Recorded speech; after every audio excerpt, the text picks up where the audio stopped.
Hi everybody, Jane here, and as you can see, I am again recording at the library. I had some issues with trying to record at home. I did try it last week and I ended up having to basically turn all the videos I did, some of the videos I did black and white because I just couldn't get enough light, and when I did it was grainy and washed out and just a mess. Anyway, so for now, until I can get some better equipment, I'm going to continue to record at the library. So today I wanted to do a TBR. And this is actually my first TBR and I'm really excited about it. And it is for October 2018. So let's start with the books I'm currently in the middle of reading. The first book we have is The Ghost. And I'm actually reading this with my daughters. They're 7, and it's a really cute, kind of spooky little ghost story, but nothing too serious. We're about 2 chapters in, about there. And basically, this man comes to this house of a widow and her 2 children and says, "Hey, I have a job for you."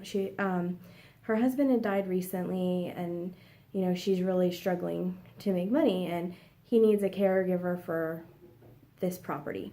So he instructs her to go and talk to these lawyers, and they will get her on the property.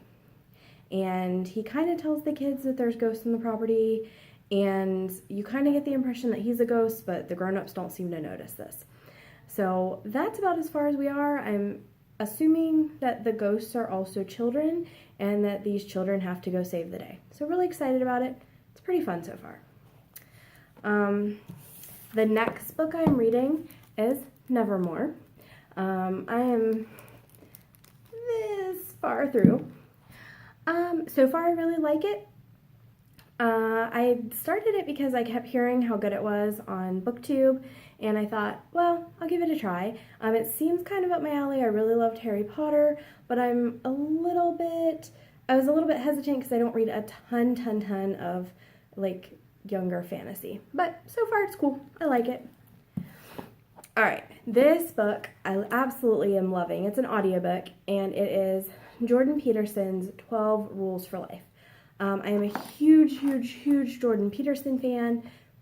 I love him, and I think that he has really great messages. If you're not familiar with him, he is a psychologist, maybe. I know he teaches. He teaches, and he was a clinical psychologist, I think, in Canada. And this is his 12 Rules for Life and like things to help you basically live better and be more mentally healthy. I personally suffer from some depression and anxiety, and I started listening to his stuff about, I don't know, a year ago. Like he has a YouTube channel and everything, and it really helped me see some things that my counselors had not maybe been able to show me as well as I would have liked. So it's been a real high impact thing for me. I'm really excited, I'm really loving it, and I totally would recommend it so far. I'm about 3 discs in, and there are 13. So I've got 10 to go. I'm not entirely sure I'm going to finish it this month, but I'm going to try. Alright, so again, this is my first TBR, and I'm probably being a little ambitious, but I've just got so many things I'm excited about reading this month, and so we're going to see what we can get done.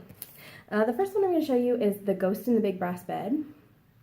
And again, this is another one I'm going to be reading with my kids. This was one of my favorites when I was in middle school, or probably grade school actually. And I don't remember a ton about it except that there is a child ghost who is trying to reconnect with her dad, and there was something about, I want to say, the Civil War involved.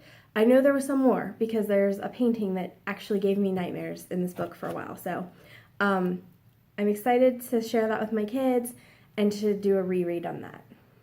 All right, the next book that I really want to get into, and I plan to start it as soon as I finish Nevermoor, is The School for Good and Evil. I'm not going to tell you guys much about it because I've seen this a ton on BookTube, and it's another one that I heard a lot about. I did also have a personal recommendation. I had a friend who said it was really good, And so I'm excited to read it. It sounds fun, kind of a fairy tale thing mixed with some fantasy. So very excited about that. The next one is also one that I'd seen a lot on YouTube, or BookTube, and that is The Gentleman's Guide to Vice and Virtue. And I'll be honest, this book particularly didn't grab me. However, I really want to read the Lady's Guide to Petticoats and Piracy, and that's coming out in October, I believe, and it's October, so I thought, well, I better read this first. So after I finish The School for Good and Evil, I do plan to get through this, if for no other reasons that I can feel comfortable reading the Lady's Guide to Piracy, because that book I really, really was interested in. This I kind of had a mild interest in, but it wasn't something I was too crazy about until I was like, okay, well, I probably should read this before I read that. If we're being completely honest, I'm probably only going to get through those books this month. However, I am going to be ambitious. I generally have about 2 to 3 hours to read a day, but my kids just started basketball, so I'm hoping I have a little extra time during practice. So cross your fingers for me. Maybe we'll get this done. All right, so here's some of the other books that I am hoping to read if I get through with the the stack that I just showed you. This one is The Wisdom of Wolves, Lessons from the Sawtooth Pack. And I'll be honest, I don't know much about this. It's a nonfiction about wolves, and I really like wolves, and I think that could be really cool and fun to read. It was one of those, I was at the library, I saw it, and I thought, yeah, that could be fun. The next one is A Mother's Reckoning, Living in the Aftermath of Tragedy by Sue Klebold. And this was written by the mother of one of the Columbine shooters. And I was in school when, school age when Columbine happened, and it really had a huge impact on my life. It really shook me up, and it really affected me. Later, I'd heard stuff about, like, the boys and their diaries, and that's all available online, so I'd read some stuff about it, and it just, as a mother, it makes me wonder, you know, what she went through, and, you know, did she really miss things, or was her kid just doing basic, typical things, and it just, you know, is a terrible tragedy that happened. And it's probably a little bit of both. I mean, maybe there were signs that she could have seen and prevented what happened, but who knows? And, you know, even though her son did terrible things, she still lost her child too. So I really do want to read this and, you know, kind of get her perspective on things and how she's feeling and how she's recovering and how she's handling not only the loss of her child, but the terrible things her son did. All right. The other two are pretty chill, easy books that I'm excited about. And if I don't get to these this month, I will get to them next month. The first one is a cozy mystery called Bed, Breakfast, and Bones. And I don't know a whole lot about this book.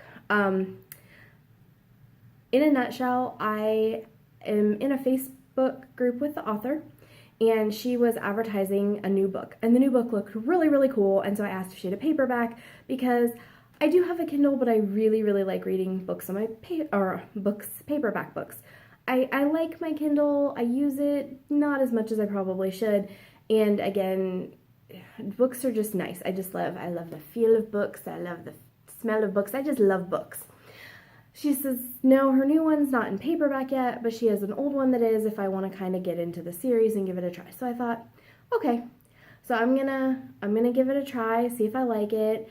And if I do, I'll probably read more of her books, because she has a lot of different ones that sound interesting, but like I said, this was the one that she had in paperback that I could read. I will be posting reviews of most of the books that I read at a later date, although the Bed, Breakfast, and Bones I may not give a rating to, just because I do know the author casually, like on Facebook, and I'm not sure that I want to, I feel like that may make it so I can't judge it as accurately. And the final book I'd really like to read this month is When a Scot Ties the Knot. And my understanding is this is about a woman who has made up this man she is supposed to marry so that people will leave her alone. And then he kind of poofs into reality. And I don't know if he's magic, or I don't know if, like, she just happens to know him. I have no idea how that works. but it looks good, it looks fun. I love romance, and you know, this seems like an interesting, fun little book up my alley. So, man, the stack is bigger than I thought. And yes, many of these are library books. So, yeah, this is my stack of books that I would like to read this month. We will see what I get to or don't get to. And keep your eye out for reviews. I usually do book reviews on Mondays because I have a book review blog, and so that's when my new blog posts come out. I have already read and recorded reviews for most of October. So don't expect these books in the next couple weeks. They'll probably bleed into November. And again, I may not review them if I DNF them, or if I don't have a lot to say, I may do my very first wrap-up review, or wrap-up. So, I'm new to BookTube, still learning and everything. Thank you so much for watching. I'd love to hear what you're reading in October. Have you read any of these books? Were they good? Not so much? Would you recommend them? Anyway, thanks so much. If you enjoyed this video, hit like, and if you'd like more content, preferably less rambly content, hit subscribe. Thank you. Bye.